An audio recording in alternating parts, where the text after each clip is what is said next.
नमस्ते संस्कृता। जैसा कि आप लोगों को पता है कि आपके 6 सेमेस्टर में 8 यूनिट पढ़ना है। उसमें से आपके जो पहले यूनिट है उसमें आचार्यों के बारे में है, जो आधुनिक आचार्य हैं। और दूसरे यूनिट में आपका उत्तर सीता चरितम है। जो पहला यूनिट है उसमें आपके जो आचार्य हैं उनमें से ये इम्पोर्टेंट है कि इनमें से क्वेश्चन आ सकते हैं। अगर इनमें से कैसे क्वेश्चन आते हैं तो ये पूछा जाता है कि जो मान लीजिए आएगा जगन्नाथ पाठक को लेके, तो उससे ये रिलेटेड आ सकता है कि इनके कृतित्व एवं व्यक्तित्व पे प्रकाश डालिए। इस प्रकार से आपके क्वेश्चन आते हैं। तो आपका अगर कृतित्व आएगा तो इसमें जो कृतित्व मतलब कि उनके कृतित्व मतलब जो उनके जो रचनाएं होते हैं उस पर प्रकाश डालिए, या फिर व्यक्तित्व में उनकी जीवनी। तो जीवनी में आप देख लीजिए कि उनका जन्म तिथि कब है। जैसे 2 फरवरी 1934 को उनका जन्म हुआ था सासाराम बिहार में। उनकी शैक्षणिक योग्यता क्या है, फिर से उनको कौन कौन सी उपाधियाँ मिली थी, शोध विषय उनका क्या था, और संस्कृत की उनकी जो मौलिक रचनाएं हैं जैसे पिपाशा, कापी शायनी, ये सारी उनकी मौलिक रचनाएं हैं। वैसे ही आपकी इक्षाराम द्विवेदी की जो जन्म तिथि है वो उत्तर प्रदेश है। और उसके बाद उनकी जो रचनाएं हैं जैसे समुज्ज्वला, प्रश्न चिन्हम, ये सारी उनकी रचनाएं हैं। और उनको साहित्यिक उपलब्धियां प्राप्त हुई थी। कहाँ से? उत्तर प्रदेश संस्कृत अकादमी द्वारा उनको 1992, 93, 94, 96 तथा 2004 में उनको पुरस्कार मिला था। ये आपकी जगन्नाथ पाठक के बारे में है और इक्षाराम द्विवेदी के बारे में। दूसरा यूनिट है आपका राधा वल्लभ, दूसरे में आपके राधा वल्लभ त्रिपाठी। तो उनके बारे में है कि जैसे जन्म उनका कहाँ हुआ था, उनकी शिक्षा क्या है, उनकी रचनाएं कौन कौन से प्रमुख है, जैसे अन्यच्चर, तांडवम, कुंडमाला। फिर उनको कौन कौन से पुरस्कार मिले थे, तो साहित्य अकादमी द्वारा उनको पुरस्कार मिला था। और फिर उसके बाद रेवा प्रसाद द्विवेदी। रेवा प्रसाद द्विवेदी का आपको उनका जन्म देखिए और कहाँ पे उनका जन्म हुआ था, तो उनका जन्म मध्य प्रदेश में हुआ था। उनके पिता का नाम क्या था? नर्मदा प्रसाद द्विवेदी। और उनके माता का नाम था श्री लक्ष्मी द्विवेदी। और उसके बाद उनकी प्रमुख कृतियाँ, उनमें से एक कृतियाँ आपके सिलेबस में भी है जो कि है उत्तर सीता चरितम। और ये उनकी प्रमुख कृतियाँ हैं जैसे शतपत्रम, श्री रेवा भद्रपीणम, ये सारी उनकी प्रमुख कृतियाँ हैं। इस प्रकार से आपका फर्स्ट यूनिट से क्वेश्चन आ सकता है कि उनके व्यक्तित्व एवं कृतित्व के बारे में लिखिए। कृतित्व का मतलब यहाँ पे हो जाएगा रचनाएं,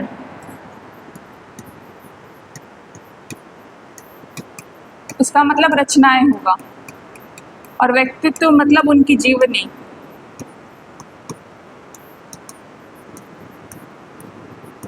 या फिर उससे ऐसे भी क्वेश्चन आ सकते हैं कि उनके जो मान लीजिए उत्तर सीता चरितम पूछ दिया तो उससे ये भी क्वेश्चन आ सकते हैं कि ये किस विधा का ग्रंथ है।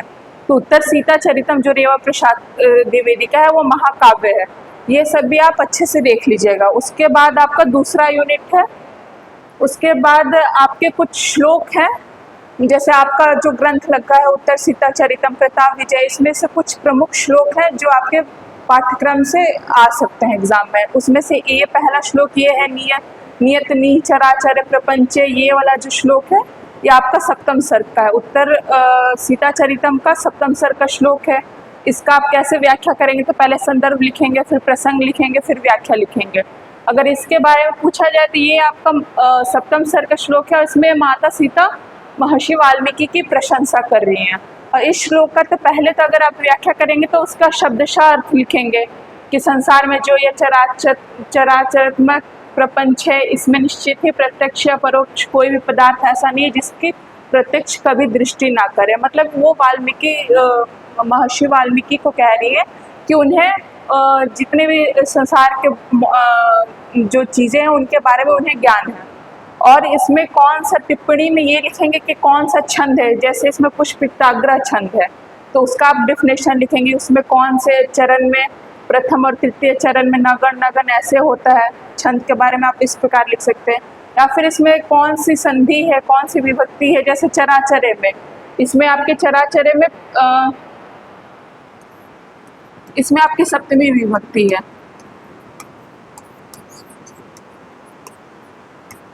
ये सारा चीज़ भी आप टिप्पणी में लिख सकते हैं। और उसके बाद ये जो आपका है दूसरा श्लोक है शिशु हृदय शयितम चयेन विद्या ज्वलन शिखा, ये भी आपका उत्तर सीता चरितम का ही श्लोक है।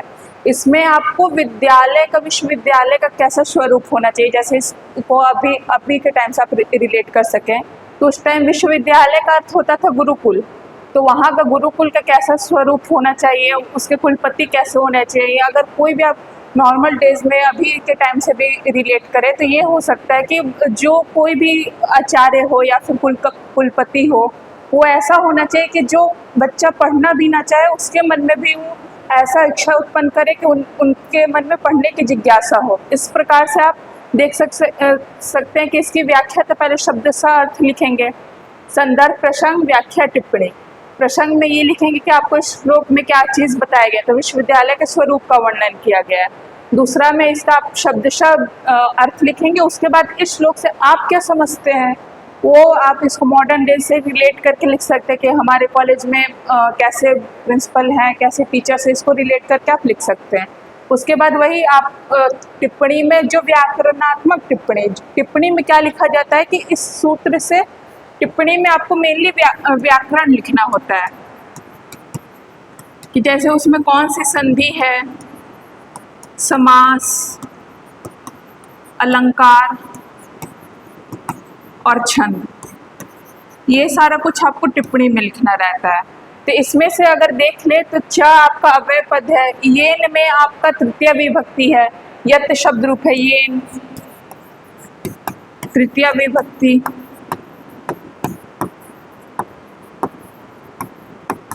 ये सारा कुछ आप टिप्पणी में लिखेंगे कि इसमें कौन सी संधि है, कौन सा समास है, ये सारा कुछ आप टिप्पणी में लिखेंगे।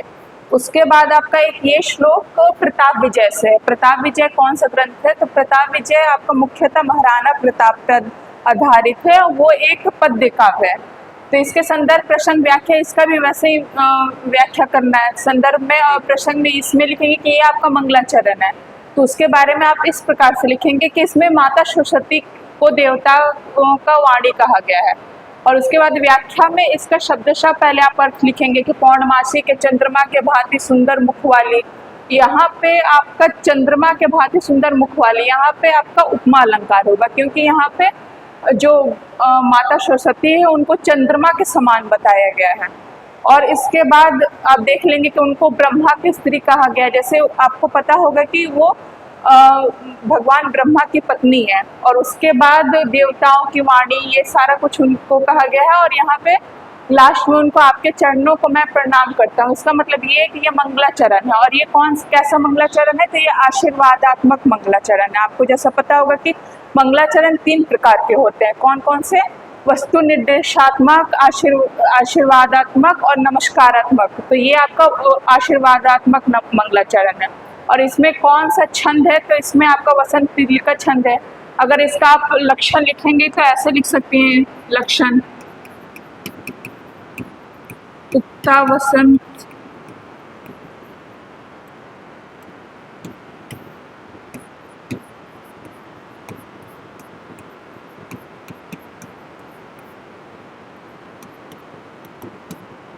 इस प्रकार से आप लक्षण लिख सकते हैं। फिर इसमें से कौन सा आपको कौन सा विभक्ति है, कौन सा वचन है, कौन सा संधि है, टिप्पणी में ये सारे भी व्याकरण के दृष्टि से आप लिख सकती हैं।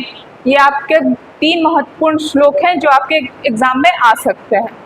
उसके बाद अगर आप देखें तो ये आपका भांति में भारतम जो आपका काव्य है, उसके बारे में आपका इससे ये क्वेश्चन आ सकता है, या फिर सारांश आ सकता है, या फिर दूसरे प्रकार से ये क्वेश्चन आ सकता है कि उसमें भारत की विशेषताएं बताएं। तो भारत की विशेषता में तो सबसे पहले तो अगर किसी भी चीज़ के अगर मान लीजिए भांति में भारतम से क्वेश्चन आ रहा है, तो पहले तो उसके बारे में आप भूमिका लिखेंगे कि उस ग्रंथ में क्या कहा गया, कि भांति में भारतम में काव्य की महिमा, सांस्कृतिक समृद्धि, ये सारा कुछ बताया गया है।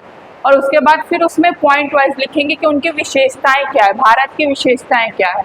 ये जितने भी सारे हैं आपकी, ये भारत की विशेषताएं हैं।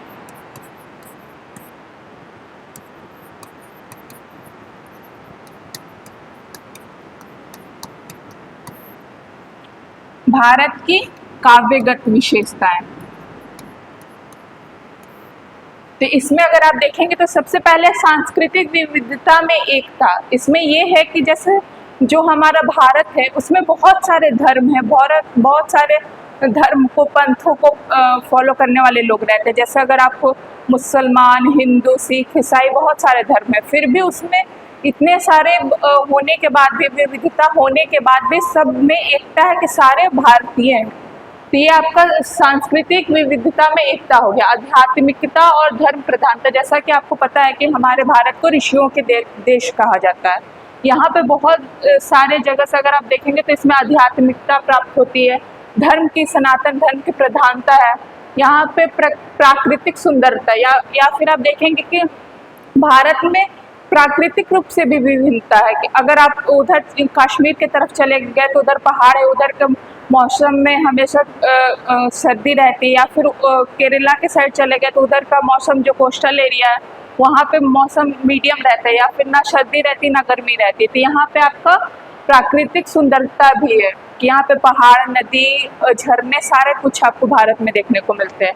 फिर यहाँ पे समृद्ध ऐतिहासिक परंपरा और वीरता की, जैसे महाराणा प्रताप, महाराज शिवाजी, ऐसे वीर योद्धा भी हमारे भारत भूमि में उत्पन्न हुए हैं। फिर से शिक्षा और ज्ञान की परंपरा की, या फिर आप देख सकते हैं कि प्राचीन काल में आपने सुना होगा कि तक्षशिला विश्वविद्यालय था, नालंदा विश्वविद्यालय, ये सारे विश्व भर में प्रसिद्ध थे। उसके बाद आपका है मानवता और सहिष्णुता। इसमें ये बताया गया है कि हमारे जो भारतीय समाज का प्रमुख नारा यही है कि वसुधैव कुटुंबकम, के जो सारा विश्व है वो हमारे परिवार की भांति है। तो इस प्रकार से आप ये बता सकते हैं कि ये सारे भारत की विशेषताएं हैं जो कि भांति में भारतम में आपको बताया गया है। और चौथा आपका है कि उत्तर सीता चरितम के काव्यगत विशेषताओं को बताएं। तो ये आपका ये देख सकते हैं कि इसमें कौन से रसों की प्रधानता है। तो इसमें भाव प्रधानता में आप देख लेंगे कि करुण रस, शांत रस, वात्सल्य रस, इन सारे रसों की प्रधानता है। फिर आप प्राकृतिक चित्रण में देख लेंगे तो यहाँ पे आश्रम के बारे में, वन के बारे में, नदियों के बारे में बहुत मनोरम ढंग से डॉक्टर रेवा प्रसाद द्विवेदी ने प्राकृतिक चित्रण किया है।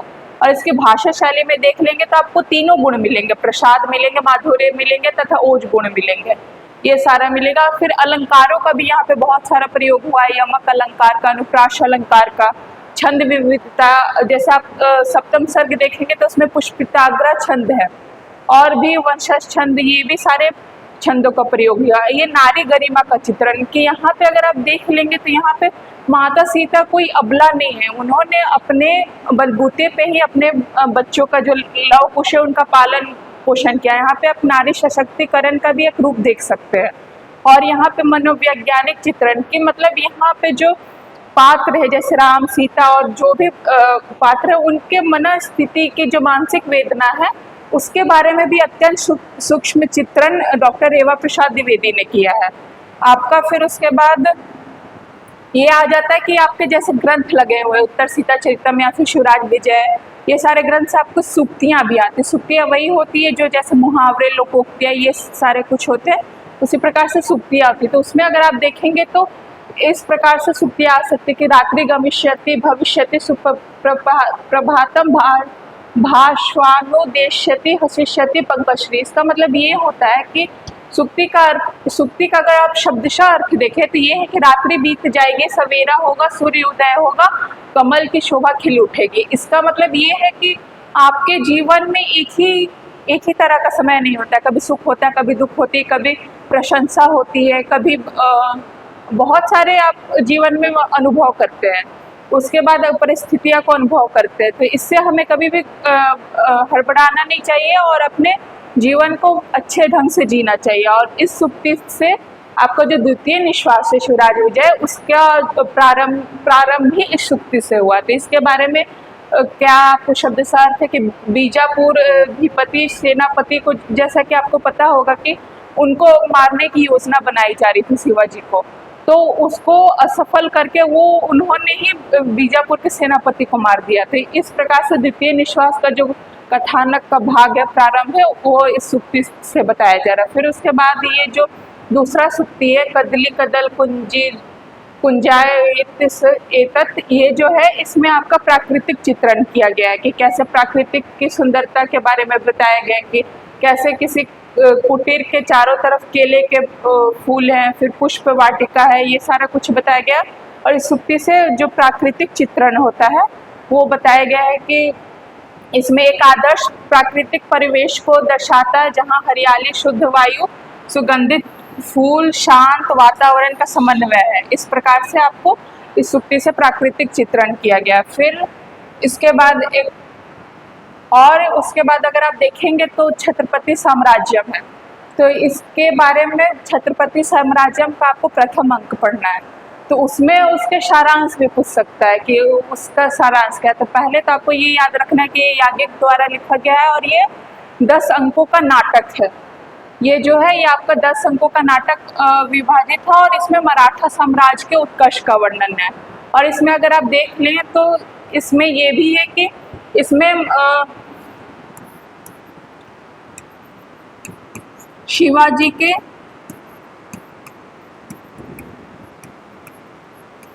जन्म से उनके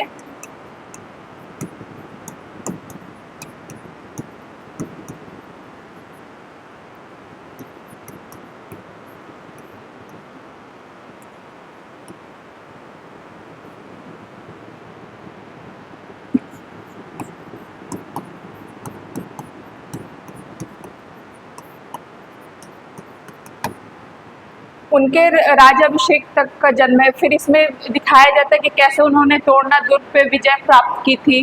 ये सारा कुछ इसमें बताया जाता है कि उन्होंने जो उस टाइम का, इसमें अगर आप कथानक देखें तो इसमें उनसे और बीजापुर जो नरेश है उन जो मुगल सम्राट है वो उनके बीच जो युद्ध हुए हैं उनके बारे में छत्रपति साम्राज्यम में बताया गया। और शिवराज विजय भी आपका शिवाजी से ही रिलेटेड ग्रंथ है। और इसका आपको जैसा कि आपको पता है कि ये 3 विरामों में विभक्त है और 12 निश्वास है और प्रत्येक विराम में 4 निश्वास है। तो इसमें भी शिवाजी के बारे में बताया गया, पर उनके 10 वर्षों की कथा के बारे में बताया गया। और इसमें आपका देखें तो इसमें अफजल खां जो कि बीजापुर का सेनापति है उससे और शिवाजी के युद्ध से वर्णन है। और यहाँ पे आपको औरंगजेब से, यहाँ पे औरंगजेब से युद्ध का खेता वर्णन है।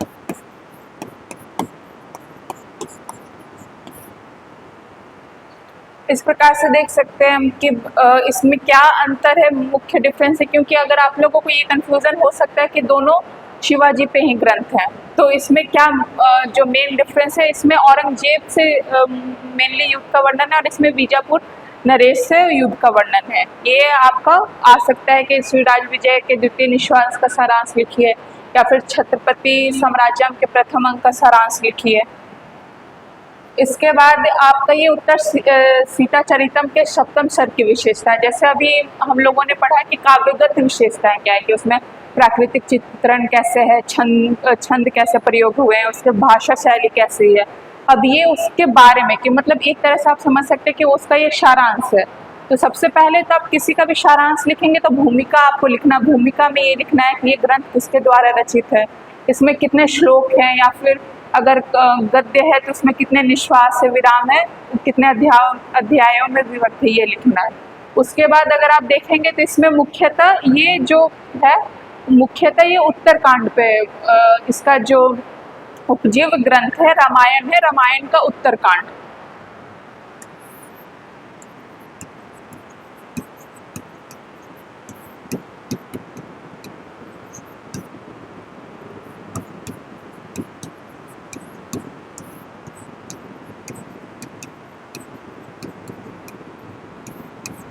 इसमें कैसे जो माता सीता है परित्यक्ता बन के महर्षि वाल्मीकि के आश्रम में रह के लौ कुश का पालन पोषण करती हैं। और इस सप्तम सर्ग में ये दिखाया गया है कि उनके उपनयन संस्कार के बारे में बताया गया कि लौ कुश जब 7-8 वर्ष के हो जाते हैं तो उनके उपनयन संस्कार के लिए वो महर्षि वाल्मीकि के पास ले जाती हैं।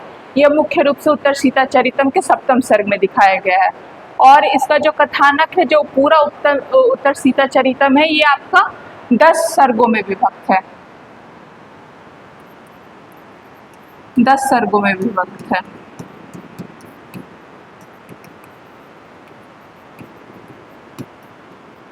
जिसका मुख्य आधार रामायण का उत्तरकांड है।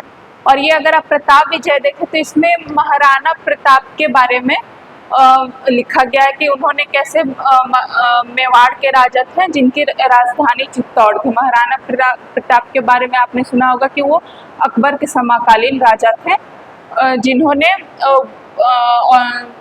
उनके सामने उन्होंने मुगल सम्राट का जो अधीन रहना स्वीकार नहीं किया था। ये उनके वीर गाथा, एक तरह से आप कह सकते हैं कि प्रताप विजय महाराणा प्रताप की वीर गाथा है। और उसके बाद ये देखें कि भाती में भारतम क्या है, तो रामाकांत शुक्ल द्वारा रचित है और ये 1980 में प्रकाशित हुई थी। ये एक गीति काव्य है। आप ये ध्यान रखिएगा कि इसमें से पूछा जा सकता है कि कौन सा किस प्रकार का काव्य है। तो ये गीति काव्य है, उत्तर सीता चरितम महाकाव्य है, शिवराज विजय ऐतिहासिक उपन्यास है, और जो छत्रपति साम्राज्यम है वो नाटक है। ये आप ध्यान में रखिएगा कि ये आपसे पूछा जा सकता है कि किस विधा का ग्रंथ है। तो ये आपका भाती में भारतम जो है वो एक गीति काव्य है। और इसमें आप देखेंगे तो इसमें उस टाइम का जो मेनली इसमें भारत के बारे में बताया गया कि भारत की प्राकृतिक सुंदरता, ये सारे के बारे में बताया गया है। और जिस टाइम जैसे 1980 में ये रचित था, तो उस टाइम भारत की तत्कालीन स्थिति क्या थी उसके बारे में भी इसमें बताया गया है। और आपका ये जो कहानी है इक्षुगंधा, इक्षुगंधा एक 8 कहानियों का लघु कथा संग्रह है, जिसमें से आपको 5वीं कहानी पढ़नी है ये। और ये जो इक्षुगंधा है वो प्रोफेसर अभिराज राजेंद्र मिश्र द्वारा रचित है। इसमें अगर आप देखेंगे तो ये 5वीं कहानी है षटपर्वरी का, जो आप लोगों को पढ़ना। इसके कहानी का अगर प्रमुख पात्र आप देखें तो इसके रामलाल हैं प्रमुख पात्र। उनकी 7 पुत्रियों का नाम ये है, रमा, श्यामा, श्यामला, विमला, अमला, अचला और कमला। और जो रामलाल है वो पुत्र प्राप्ति के लिए 7 पुत्री को उत्पन्न कर देता है और उनसे हमेशा द्वेष की भावना रखता है। और अंत में क्या होता है कि एक दिन जब रामलाल ज्वर से पीड़ित होता है, तो उनकी जो सबसे बड़ी पुत्री होती है रमा, उनकी सेवा से जब वो सही होता है तो उनको जो रामलाल है उनको अपने जो हृदय में द्वेष था उनको अपनी पुत्रियों के प्रति, उस पर उनको ग्लानि होती है और वो अपने मनोविचार को परिवर्तित कर लेते हैं। धन्यवाद। इतने ही आपके इम्पोर्टेंट क्वेश्चन थे जिसको आप अच्छे से पढ़ लीजिएगा।